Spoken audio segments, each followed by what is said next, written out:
Do you want ideas for using up your 6x6 paper pads quickly?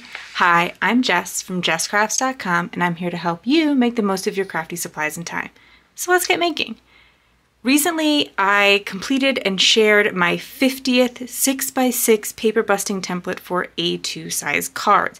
I have a lot of others, so there's not just 50 templates. I think there's up to 100 at this point on jesscrafts.com with different like paper sizes and card sizes and variations of the two. But since I had the 50, I thought it would be a perfect time to stop and just use a bunch of templates to use up a paper pad.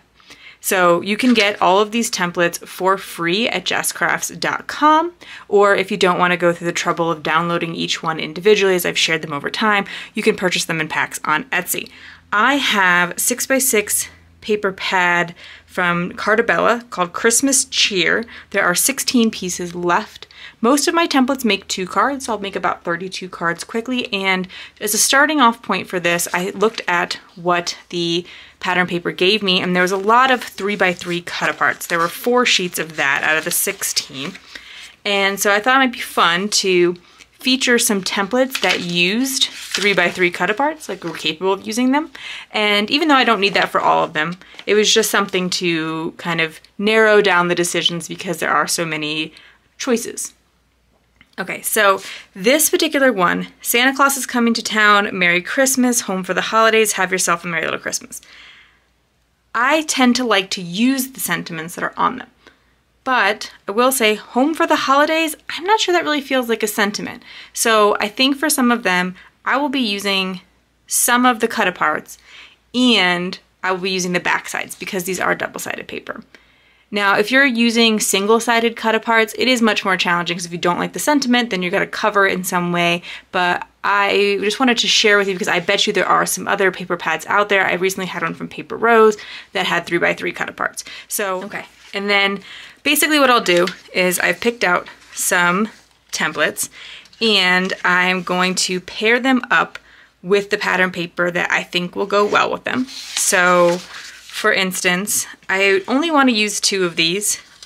So I'm going to pick a template where I will be like using the back. This has like a little narrow strip and that will look fine even in a narrow strip. This one, if I wanted only 3 of the 4 cut apart, this is like the perfect template. So for this one, for instance, where I think Santa Claus is coming to town is fine. I know it's not like the most traditional sentiment, but home for the holidays is the only one I really don't want to use. So maybe I'll pair it up with template number 20, although that will make 3 cards each. So I'll make a few more cards and then I will stick it in a large plastic envelope like this. I can even take some card bases because I like to pre-make my card bases. 2, 4, 6, 8, 10, 12 because I am making 2 sheets with 3 each. That's 6. I did the math wrong. Sorry, guys. 2, 4, 6. I only need 6 card bases. Slip that in. And I will keep going and batching that process so that I have grouped up the steps and can make these cards a bit more quickly. Go to the next one. Think, okay, well, which pattern paper would do well? I might want to consider whether I need directional pattern paper. This one works well for directional pattern paper. This one, technically, this little strip is turned on its side in the sketch, but you don't have to do that. You can use it vertically or horizontally, so that might fit well with this one. But however, the back side isn't directional, and so therefore it doesn't particularly matter. I also, in general, think that it is better to choose more than one. Like if I'm trying to quickly use up, I could maybe take 4 sheets of paper and make a bunch of cards with this particular sketch. So I could, say, okay, also this snowflake paper works well, and then count out a bunch of cards to go with it, and that would save time. I do think I'm going to probably show you a variety of sketches just for fun so you can get a good idea of, what kinds of things my sketches make. So confession time, I started this video in August. It is November. I realized I still had never actually completed these.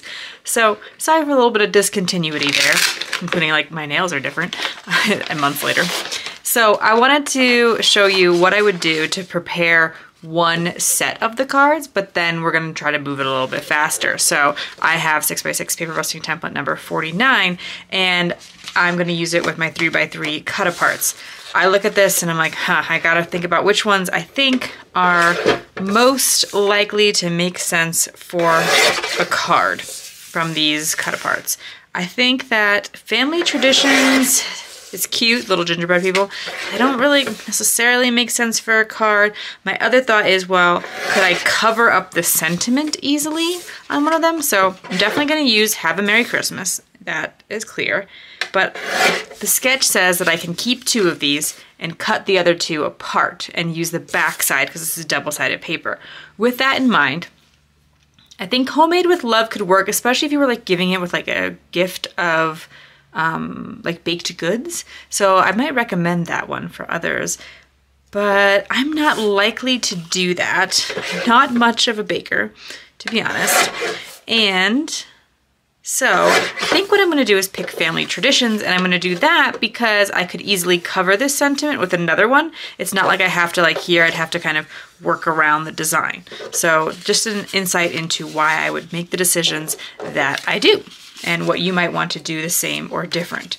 So then I also need to take this piece of paper, the 3x3 square, and cut it on the diagonal. So I will line up the points with the edge of my trimmer and cut it in half. Now, that didn't work out to be cut exactly on the line, so if that would be really important to you, this would not be a good paper for this sketch. So, you know, something like a stripy paper would not be good for this sketch. I would not generally recommend that. And then the other thing that I need for this sketch is some 3¼ by 3¼ inch squares. And one of them stays like so. And the other one similarly gets cut on the diagonal. And then I need one set of these, one set of square and triangles for each of the cards that I'm going to make. And so that's what I'm going to do for all of my packets of cards. I'm gonna cut the paper exactly according to the sketch. I'm gonna cut the mats according to the sketch. I'm gonna choose between my craft or green cardstock that I've pre-picked to make things simpler. Since I had 16 pieces of paper left, ultimately I decided to choose 8 different templates or sketches, and then I cut all the pattern paper according to the template, and then I will assemble it according to the sketch, which I'll walk you through, one of each card. So basically, because I chose 2 pieces for each of my templates, and each template makes 2 cards, or each of the templates I picked makes 2 cards with the exception of 1. So that means that I'll make 4 cards for each template except for the one that makes 3. That'll result in 34 cards in all. I'm gonna walk you through one of each design. So instead of seeing 34 cards assembled, you'll just see 8 of them as I kind of, you know, share design tips and talk about my process so that you can do your best to recreate them. But I didn't want to walk you through the cutting of every single one because the measurements are given. And if you did want to know more about that, there is actually a video dedicated to each one of my templates. So when you go to jesscrafts.com and you were to say, look up, this is 6x6 paper busting template number 24 for A2 size cards. So if you were to go to the section that shows you paper busting templates for 6x6 cards or A2, because I do sort them both ways, then you would be able to see that there's a video linked. And you'll be able to click it and get like more description of any individual template. Now, there'll also be a coordinating blog post where I do link all of these templates for you to get. All of my templates are available for free at jesscrafts.com, but you do have to enter your email address. If you didn't want to do that, or if you just like, you know, I don't want to download the 50 individual templates, because there are 50 6x6 templates at this point, then you can purchase them on Etsy, and there is a coupon code in the video description. People who are signed up to my newsletter get a coupon code, so you can even save a little extra on that. Okay, so in terms of design decisions that I'm making here, I am going to choose the more solid piece of pattern paper. So, you know, obviously it's not solid because it's pattern, but the one that, you know, isn't as distracting. This has got a lot going on here. I'm gonna make that for my main focal point. And when I go to glue this on, I do run into the issue where it could feel like a little hard to adhere because there are 2 layers of cardstock and pattern paper underneath this layer. So you can take your scraps of cardstock and you can add them to the edge to kind of prop that up a little bit. It adds a little bit of dimension, and it's a great way to use a little bit of scrap. And that way you're trying to adhere it not just to like not all the way down to the background, but only a little bit down on a more level field here. And it will stick perhaps a little bit better, maybe not need as much adhesive. It'll also lay a little flatter, and again, give you that just a tiny bit of like dimension on your card. So then for my images, some of my papers don't need any focal point images. Others would benefit from it. And some of my images, or some of my cards, sorry, there's some of my cards don't need focal point images or sentiments. Some of them do. So in that case, I have looked into my stash of things that I have printed from Creative Fabrica and cut out, but haven't yet used. So sometimes I'll see like a really cute graphic image, like these Christmas cups, and I'll print it out, and I will fussy cut a few while like watching TV, or like when I don't feel particularly inspired to craft, I'll just kind of cut a few out so that I have them going forward. But you can also try using your scan and cut, and I have a whole video on how to use images from Creative Fabrica. And this is my first design, sketch number 24. And then as I mentioned, I made 4 of them. I won't always have all of them to show you because sometimes I will assemble one on a video for Instagram, but I'll show you the assembly of 1 card for each sketch. So next up we have paper busting template number 7. So they're all 6x6 and A2, but you can get templates for 12 by 12, 6 by 8, 8.5 by 11, 8 by 8, all kinds of different paper sizes. And I make like all of them for A2 cards, but then I also have some for like slimline cards or 5 by 7. So like say you prefer 6 by 6 pattern paper, but 5 by 7 cards, those templates do exist on jesscrafts.com as well. So, but yeah, these are all A2 size cards today, all 6 by 6 pattern paper to start with.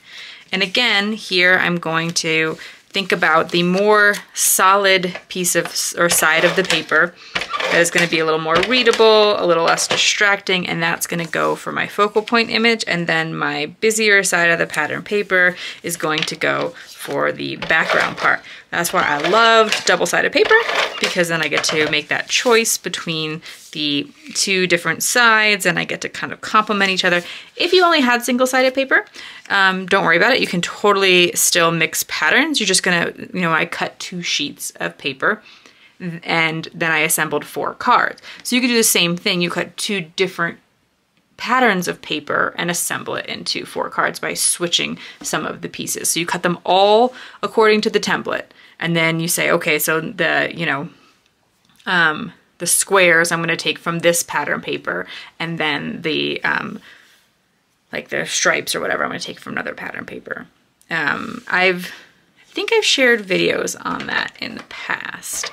And what I like about choosing a sort of semi-solid pattern paper is it does sometimes mean I can get away with stamping my pattern paper. Now here again, you might want to prop up the top layers. So since they are going to kind of bump over the edge of this other layer, I could totally add a little bit of cardstock behind them. My adhesive's pretty strong. I've never really had an issue, you know, especially if I give it a good press. So it's up to you whether you want to go through that extra step. And then I'm going to stamp a sentiment for this one.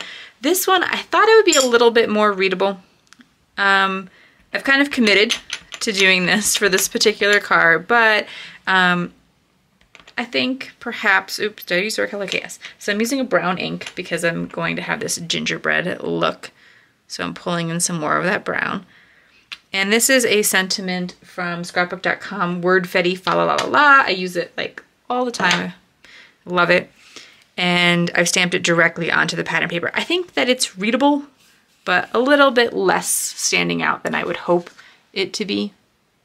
So you could, of course, always take a strip of white paper. And the other thing that I did for some of my other cards, and you'll see that, let's talk about it, is I have some tailored expression strips that I've cut. And so we'll discuss that the next time a card comes up with that. But always stamping onto your semi-solids can be a great idea. Now, darker ones are a little bit harder. You could also do some heat embossing. Like you could stamp it in embossing ink and white heat emboss, and then that'll really stand out. But then that's, you know, that's a lot, and I'm not very good at heat embossing, to be honest with you. So there'll be 4 of this card as well. Next up, I have 6x6 paper busting template number 49, which is one of those templates that I recommend if you have any like 3x3 cut apart papers in your stash and you need some quick cards. This is one of those ones that really works fast for it, because you could, you know, cut an extra piece to do these, the corners. So if you can see, it cuts the 3x3 square and then takes one of the other 3x3 squares and it uses the other side. So if it's a double-sided one.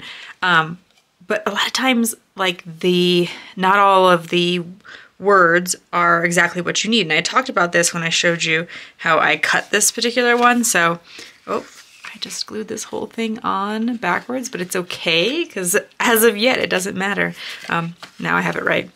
So, the gingerbread one up here said family traditions along the bottom, so I just covered it with a die cut really quickly. And then this one here that I'm going to show you and demonstrate with has a sentiment kind of already built in. It just says, "Have a Merry Christmas." So it is super, super fast to put together. Next one is one of my favorites for when you have a large embellishment. So this is a 6x6 paper busting template number 29, and it just cuts 2 large rectangles. It's crazy simple, but if you need a large space for one of your embellishments, it's great. So if you have like a stamp set or something that's a larger scale, or you just like this little sloth that I picked, he's also a Creative Fabrica image as talked about before.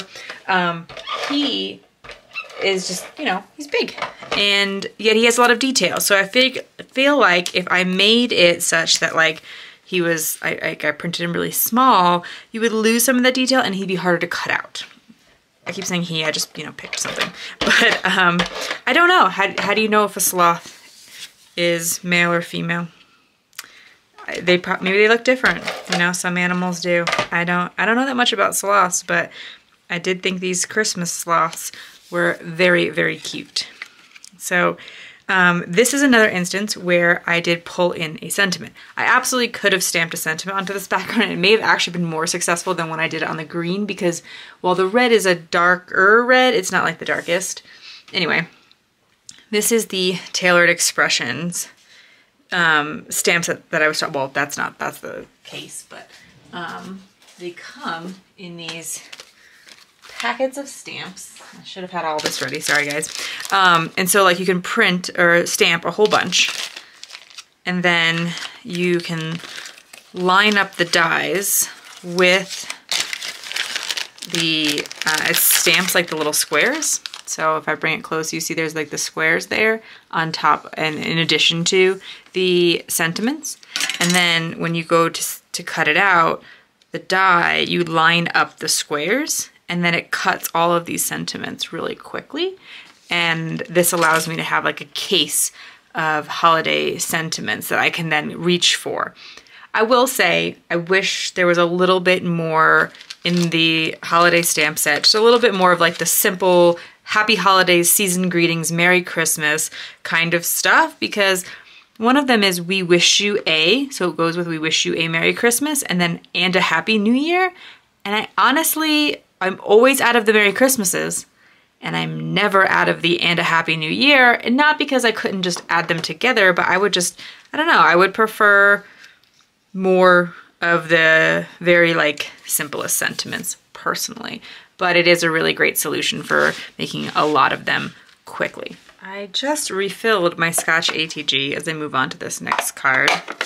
This is 6x6 paper busting template number 26. It is like one of the fastest paper busting templates in my entire collection. So while I mentioned the other one before for 3x3s, if it's just really any paper, especially those, what I like this one for is because it cuts a very large piece of a pattern paper. If you have where like you just really love the pattern and you want to showcase a lot of it. I mean, this is just a simple red and white snowflake, so that's not really the case, but it's great for that. Like you could have just a really large piece and just really enjoy the beautiful pattern, and then it gives you a little, uses that little extra bit of the pattern paper that doesn't fit and turns it into a perfect place for your sentiment. So you can use the extra, if it's a really busy pattern and doesn't have a double side, you can use the back white side and put that matted and then stamp on it too. So I hope that makes sense, but yeah, so this is a really fun, fast one for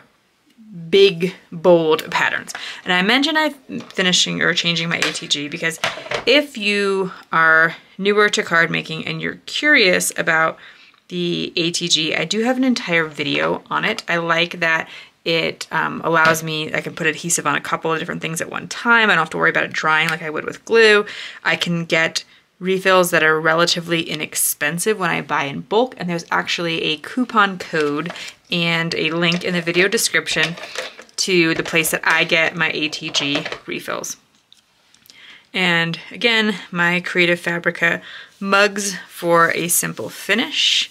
But if you choose one of those really gorgeous pattern papers, you could just even skip an embellishment and just go with a greeting sentiment. Next up, 6x6 paper busting template number 20. This does create 3 cards from one piece of pattern paper, and at first I considered avoiding it because I was trying to make not a lot of cards with each particular one, just because I wanted to finish this paper pad up quickly, and making one more card each time can kind of slow down that process. But it is just so solid for those 3x3 journaling square type paper. So this one had the Santa Claus is coming to town and have yourself a Merry Little Christmas. And then the one I'm making right now, Merry Christmas and a Happy New Year. So that was 3 that were really, really solid for sentiments in my opinion. I mean, Santa Claus is coming to town, maybe not so much. But then the last one was Home for the Holidays, which I don't particularly think of as a sentiment. And so I was happy to cut that one up and use the alternate side and then create this really simple sketch here. I do like that these strips, like similar to the last one where I was just using a tiny little strip, it's really great for using up scrap. So if you're coming to your cardstock that you want to cut out for, you know, this batch of cards, that's one of those great places to start using your scraps. My next card is 6x6 paper busting template number 39. Another good one for 3x3 squares, but I don't have all my papers weren't that. So I picked this other one that has kind of one bold side with these Santas, and I was a little trepidatious about using it on this sketch that had the smaller squares, but I think it actually turned out really cute. So sometimes when I have small squares like this, I'm a little concerned about using a bolder pattern paper because, you know, sometimes when you cut them small, they don't wind up looking as cute, and you kind of wind up taking a risk because once you cut it, you can't undo that for the most part. So what I do sometimes try to do is, like, if I have a pattern paper and I'm like, okay, I think I want to make this teeny tiny, I'll just kind of like hold my fingers to the size and like, is that enough? So I recommend that as one way of kind of making that decision a little bit easier. And when I'm placing down these Santas, I am thinking a little bit about what direction they're facing, like what one I want to be on the edge. So like that's kind of a boring edge at the top, and since you're not going to see much besides the top, as you can see a lot of it's kind of covered up here, I'm actually going to choose like the most busy edge, which might be a little bit counterintuitive, but it's what you're going to see the most of. So instead of just kind of them all being really patterned and you have this one that happens to just have a lot of white space, it makes sure that everything's a little bit more evenly distributed. Let's see. Okay. And then the next thing that I would suggest for using up your scraps, and if you've watched my videos for a while, you kind of know some of these suggestions, I like that also these Santas don't have to be in any particular direction, which is allowing me to do that, is you can use your scraps as fake foam tape. So I don't think I've mentioned that yet in this video. In addition to taking them and kind of propping things up, I will take, since the cardstock I use is kind of thick, I just use 2 sheets, but you can use more if you have thinner cardstock. That work? Okay. And I took 2 layers of the cardstock, I taped it together, and then I taped it on the back of my embellishment so that it gives it the look of popped up foam tape without having to buy foam tape. And now I've used up a bit more of my scraps, and it's not something that there's less cardstock scraps to deal with, because my templates are paper busting. They give you no pattern paper scraps. So the no scraps refers specifically to the paper, not to the cardstock, because it says very clearly on them all that you will have cardstock scraps left. And then the other thing that I've done this card that's a little bit different is I just decided not to put a sentiment. I easily could have pulled in one of these sentiments, or made, a few more strips, like, something like that. Like this, you can't, it would be very difficult to stamp on this. But you could even put a sentiment down here if that's what floats your boat. But I am okay sometimes with leaving the sentiment off, especially because while with Christmas cards, we often put Merry Christmas on the outside, and then again, we put it on the inside, or like Happy Birthday goes on the outside and inside of cards, or whatever, specific holiday it's for. And last but certainly not least, we have 6x6 paper busting template number 9, an oldie but a goodie, one I've come back to a lot of times. There's actually 2 different ways that you can assemble it as well. So depending, this way is inspired by a non-directional pattern paper, or directional pattern paper, because this first one, you kind of turn some of the paper on its side. And when I thought of a way to use the same cuts but not require that directionality, I wanted to share that as well so that it would work for more types of paper. So I'm going to embellish it with this fox that's also from Creative Fabrica. There's different like artists on there. So it's kind of like one of those things where like, it's from Etsy. Okay, but who? So I will link you to the specific images as I can find them. This is another one that benefits a lot from that extra bit of cardstock underneath. Here is a look at the 34 cards that we created using the last 16 pieces of this Carta Bella Christmas Cheer 6x6 pattern paper pack. The way that we did it created no pattern paper scraps, so now the pad is completely complete and I can basically have something destashed without ever having to give it away, and then I can send these cards to family and friends, or I can donate these cards. If you want more information about how to donate your handmade cards, I will leave you a link. There's in fact always one in the video description, but to a place on jesscrafts.com where you can find a list of organizations that accept handmade cards. If you found this video helpful, here's another video where you can find more ideas for enjoying your crafty time and supplies. Let me know you like this video with a share to your crafty community, subscribe and click the bell so you don't miss the next template or tutorial, and check the video description for product links. See you in the next video.